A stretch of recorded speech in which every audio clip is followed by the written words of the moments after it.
सभी को जय मसीह की। वचनों के प्रकाशन में आपका स्वागत है। पास्टर अंकुश बरिएकर द्वारा अद्भुत प्रकाशन जरूर सुने। नमस्कार सर। नमस्कार। आज के स्टूडियो में स्वागत है और मैं कुछ सवालों को आज मैं पूछूंगा सर। लूका में इस प्रकार लिखा है, लूका रचित सुसमाचार में उसका 18 अध्याय उसका आप 24 पद से पढ़ेंगे तो वहाँ लिखा है, एक गंभीर विषय को लिखा है कि स्वर्ग के राज्य में धनवानों का प्रवेश करना कठिन है। मानो एक सुई के छेद से ऊंट का निकल जाना, इस प्रकार बाइबल बताती है। तो दुनिया में सर बहुत सारे धनवान लोग हैं। आप क्रिश्चियन में जब जाएंगे तो बिल गेट्स हैं, एलन मस्क है और बहुत सारे जो है अरबपति खरबपति लोग हैं। और छोटे से बड़े इंसान को देखो तो हर व्यक्ति जो है धनवान बनना चाहता है, अमीर बनना चाहता है। तो ऐसे में सर कोई भी व्यक्ति स्वर्ग नहीं जा सकता। तो इसका अर्थ क्या है, इसका भेद क्या है, कृपया बताइए।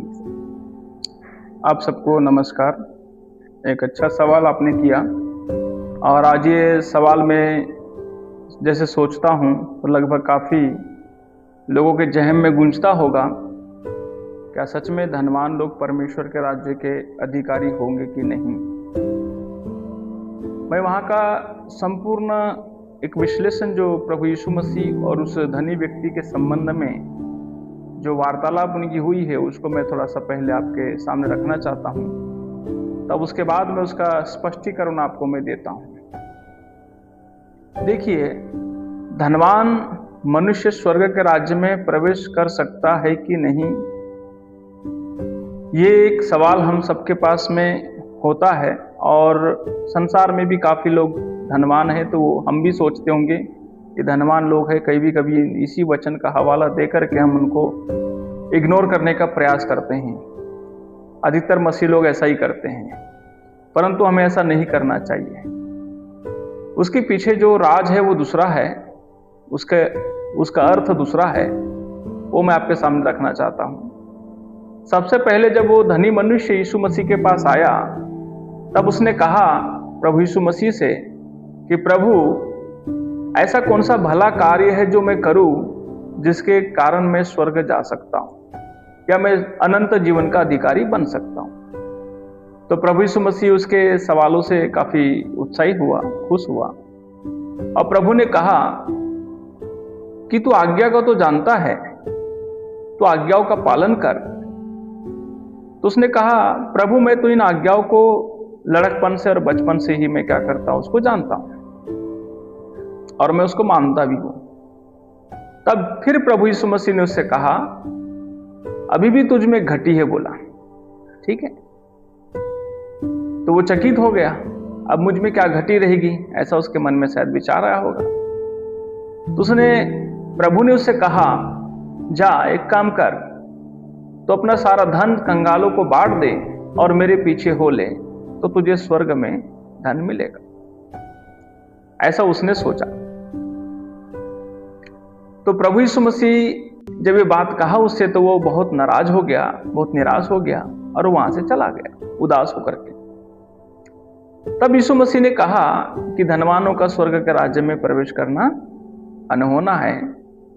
सुई के नाके से, मतलब छेद से हाथी का या ऊंट का गुजर जाना सहज है, परंतु धनवानों का परमेश्वर के राज्य में प्रवेश करना कठिन है, ऐसा कहा। जैसे ये बात कहा और जैसे ही उसके जो चेले थे आपस में जो खड़े थे, सब वो लोग सुन रहे थे, उस बहुत चकित हो गए और बहुत आश्चर्यचकित हो गए। प्रभु, तब उन्होंने सवाल किया, पतरस ने विशेष करके वहां पर एक सवाल किया और कहा, प्रभु तो फिर किसका उद्धार हो सकता है।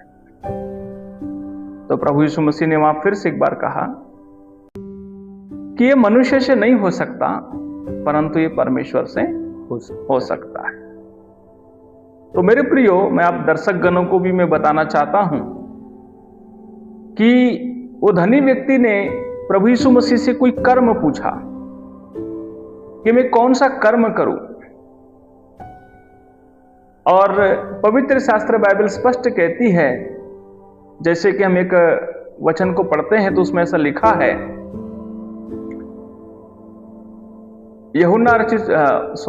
इफिसियों की पुस्तक उसके 2 अध्याय के 8-9 में लिखा है कि मनुष्य को जो उद्धार मिला है वो परमेश्वर की ओर से दान है और एक कर्मों के द्वारा नहीं परंतु परमेश्वर का अनुग्रह है। तो मनुष्य का उद्धार जो है वो परमेश्वर के अनुग्रह से होता है और ये उद्धार जो है कोई पैसे से खरीद नहीं सकता और कोई कितना भी अच्छा कर्म करे उस कर्म से भी उसका उद्धार होगा ऐसा संभव नहीं है। आज संसार में बहुत से लोग अच्छा अच्छा कर्म कर रहे हैं, उन्हें यही लगता होगा कि हम इस संसार में यदि कर्म कर रहे हैं तो हमें स्वर्ग जाने के लिए रास्ता मिलेगा, मार्ग मिलेगा, सब मिलेगा। देखिए, इस दुनिया में सब काम कर सकते हैं। धन से आप बड़ी बड़ी बिल्डिंगें बना सकते हैं, खेत खरीद सकते हैं, बड़े बड़े इंडस्ट्रियलिस्ट बन सकते हैं, आप बड़े बड़े अच्छे नेता बन सकते हैं। धन के द्वारा काफी कुछ हो सकता है, लेकिन एक बात मैं आपके सामने स्पष्ट रखना चाहता हूं कि धन के द्वारा या संपत्ति के द्वारा या किसी ऐसे कर्म के द्वारा आप उद्धार को नहीं प्राप्त कर सकते, क्योंकि उद्धार ईश्वर की ओर से एक अनुग्रह है। इसलिए यीशु मसीह ने कहा यह मनुष्य से हो ही नहीं सकता। वो धनवान व्यक्ति यीशु मसीह से कुछ कर्म पूछ रहा था।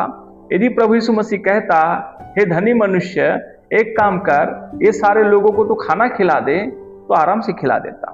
हे धनी मनुष्य, एक काम कर, तू सबको तू कंबल बांट दे, वो बांट देता। हे धनी मनुष्य, एक काम कर, तू कपड़ा बांट दे, कपड़ा बांट देता। जो भी कहता, क्योंकि उसने कर्म पूछा था, मैं कौन सा काम करूं। और प्रभु स्पष्ट बताना चाहता है, कोई व्यक्ति किसी कर्म के द्वारा स्वर्ग नहीं जा सकता। इसलिए अनंत जीवन का अधिकारी होने के लिए हर एक व्यक्ति को यीशु मसीह पे विश्वास करना निहायत जरूरी है और उसे अपने गुनाहों का, अपराधों का पश्चाताप करना जरूरी है, मन फिराना जरूरी है। और तब उसके बाद जब प्रभु यीशु मसीह उसे क्षमा करता है, तब वो जो है स्वर्ग का अधिकारी हो सकता है। आप देख सकते हैं, एक ऐसी घटना बाइबल में है। प्रभु यीशु मसीह के दाहिनी ओर में एक चोर लटका था। 2 चोर थे वहां पे, दाहिनी ओर बाहिनी ओर। तो दाहिनी ओर वाला चोर ने जब अपने गुनाह और अपराध को वहां पर पश्चाताप के साथ प्रभु यीशु के सामने अपने गुनाहों को माना, तो प्रभु ने कहा कि तू आज ही मेरे साथ स्वर्गलोक में होगा। हम इससे जान सकते हैं कि उसने कोई कर्म किया था क्या? नहीं, परंतु केवल यीशु मसीह के द्वारा, केवल यीशु मसीह ने ये कहा कि तू आज मेरे साथ होगा। इसके अलावा किसी को भी अधिकार नहीं दिया गया है। तो यही शायद मैं समझ सकता हूँ कि आपके जो सवाल था उसका जवाब आपको शायद मिल गया हो, या और कुछ पूछना चाहते थे? सर, एक चीज मुझे और पूछना है। हाँ। आपने जैसे बोला कि हमारे जो है उद्धार के विषय में जैसे बोला, तो स्वर्ग के राज्य में प्रवेश करना और उद्धार, मुझे लगता है कि दोनों थोड़ा अलग अलग है, तो इसको थोड़ा क्लियर कीजिए। हाँ, देखिए, उद्धार तो परमेश्वर की ओर से अनुग्रह है, दान है जिसको हम कह सकते हैं, जो आज लोगों को फ्री में दिया जा रहा है। एक आपने अच्छा सवाल अभी किया। देखो, प्रभु यीशु मसीह के चेले, हम मत्ती रचित सुसमाचार 18 अध्याय में जब पढ़ते हैं तो वहां पर होड़ लगी थी आपस में चेलों में, और उन्होंने कहा, प्रभु स्वर्ग में हम में सबसे बड़ा कौन होगा? तब प्रभु ने उनसे कहा, देखो, जो इन बालकों के समान स्वयं को बनाता है वही स्वर्ग के राज्य में उसको प्रवेश करने के लिए अवसर मिलेगा। तो मेरा कहने का मतलब यह है, उद्धार तो ईश्वर की ओर से एक अनुग्रह है, एक दान है, मतलब एक अवसर है, एक मनुष्य को दिया गया। लेकिन जब मनुष्य जब तक अपने मन को नहीं फिराएगा, पूरी तरह से पश्चाताप नहीं करेगा, एक बालक के समान यदि नहीं बनेगा और अपनी उन पुरानी आदतों को, पुराने स्वभाव को, पुराने जीवन को यदि वो नहीं छोड़ेगा, तो उसे स्वर्ग में प्रवेश करने के लिए नहीं मिलेगा। उसी तरह से हम लूका की पुस्तक उसके 3 अध्याय के 7 वचन से पढ़ते हैं, तो वहां पर यूहन्ना के पास भी काफी लोग बपतिस्मा लेने आए। वो लोग भी यही सोचकर आए कि हम भी स्वर्ग के अधिकारी हो जाएंगे। लेकिन यूहन्ना ने वहां स्पष्ट किया, कहा कि हे सांप के बच्चों, तुम्हें किसने चेता दिया कि आने वाले क्रोध से भागो, है ना। तो वहां यूहन्ना साफ कहता है, कुराड़ा पेड़ों की जड़ पे रखा है, जब तक जो पेड़ अच्छा फल नहीं लाएगा वो स्वर्ग में प्रवेश नहीं कर सकता। तो वहां पर बहुत से लोग थे, चुंगी लेने वाले थे, सिपाही लोग थे, शास्त्री लोग थे। तो उन्होंने कहा हम क्या करें। तो उससे यूहन्ना ने स्पष्ट किया कि देखिए, फरीसी पूछे हम क्या करें, यदि तुम्हारे पास 2 कुर्ते हैं तो एक बांट दो।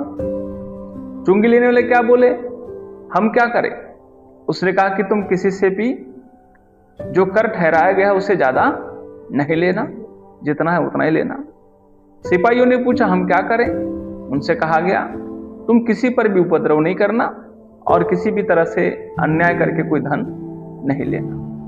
तो ये बात यहां पर स्पष्ट है कि उद्धार का अवसर है, उद्धार का मौका है, लेकिन जिसको मिला है उसको कितना वो अपने जीवन में उसका फायदा लेता है और अपने जीवन को त्याग करके एक अच्छा व्यक्ति बनता है, तो उसे स्वर्ग जाने के लिए अवसर मिलेगा। तो धन्यवाद सर, आपने बहुत सुंदर इस संदेश को हमें बताया।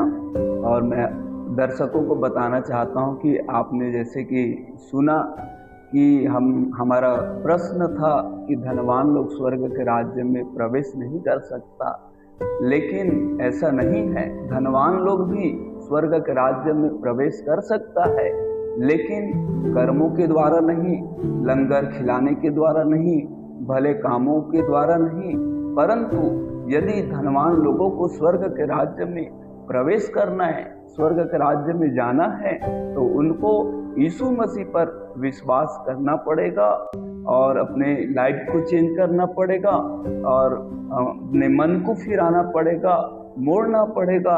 और क्योंकि ये जो उद्धार है, पापों की जो क्षमा है, वो हमारे कर्मों से नहीं मिलता है, वो यीशु मसीह का अनुग्रह से मिलता है, उसकी दया से मिलता है। इसीलिए हमारे आदरणीय सर जी है बहुत इस वचन का विश्लेषण हमें बताया, और सर मैं आपको बहुत बहुत धन्यवाद करता हूँ। तो मैं आप दर्शकों को कहना चाहता हूँ कि इसी प्रकार हम और बाइबल के नए नए भेद प्रकाशनों को सर के माध्यम से यहाँ पर लाते हैं। और यदि आज का संदेश आपको अच्छा लगा तो इस चैनल को सब्सक्राइब कीजिए और बेल आइकन को दबाइए, ताकि हम और नए नए प्रभु के वचनों का प्रकाशन जो है आप तक पहुंचा सके। हमारे चैनल का नाम है वचनों का प्रकाशन। आप ज़्यादा से ज़्यादा इसको शेयर कीजिए, लाइक कीजिए और कमेंट जरूर कीजिए।